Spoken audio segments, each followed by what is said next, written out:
Okay, so we're at the end of the year. We're at the end of the Torah, the end of Genesis, and I thought what would be a fun thing to do today is look at all 12 of the Torah portions that we've gone through in Genesis. So it takes us back to the fall and Sefer Torah, and just take the first few verses of each parsha and see if we can pull out strong value that could take us into our next week. So when I was in seventh grade, in my day school, we would learn the Torah portion of the week every week, and the biggest treat was on Friday. Our Russian European rabbi would leave the room, and let's see, we had 30 rambunctious 12-year-olds in the room, and together we would choose any verse from that week's Torah portion. Rabbi would come back in, and we'd give him the chapter, the verse, and on the spot, he would make up a Dvar Torah and give us a 15-minute talk that really was life-changing. It really was very impactful. What it left me with is that any spot in the Torah has just got such a level of depth to it. So the approach I'd like all of us to take is, when we look at the 3 verses from each portion, if we only knew that about the Torah, or if we only learned that today, would be enough, would be a value to live with.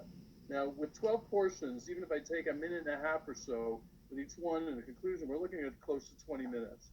So when we get to the 15 and 20-minute mark, if we haven't done them all, I'll just contract it, and we'll do what we can do reasonably in the time. So I'm going to ask Jordan to put up the text for us. We'll start with Bereshit, with Genesis. All right, so here's the beginning. Yeah, that's great. Thank you. So here's the very beginning of the Torah. When God began to create the heaven and earth, the earth being unformed and void, with darkness over the surface of the deep, and the wind of the water, and God said, "Let there be light," and there was light. The very beginning word of the Torah is a takeaway that's good for the rest of your life. It's often in the old versions it was Bereshit, in the beginning, but it literally means with beginnings and when. So they translate here, when God began to create. It wasn't that there was nothing in the universe and then suddenly God made it a world.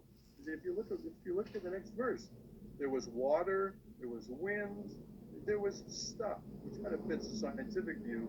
God starts to form it into the world that we know now. So the very beginning of the Torah is that we're on a continuum. We're in a world with constant beginnings. When you think you're at an end, you're at the end of your rope. We're in a world of Bereshit. There's always a beginning. So that alone could change your life, that first word. And then the last piece, let there be light. This is not the physical light as in light and dark, because logically, the sun and the moon don't show up until a couple of days later in creation. So this is light as in the data of the world, the goodness of the world, the wisdom of the world. So we're on a continuum, and God grants us the ability to get information and find goodness.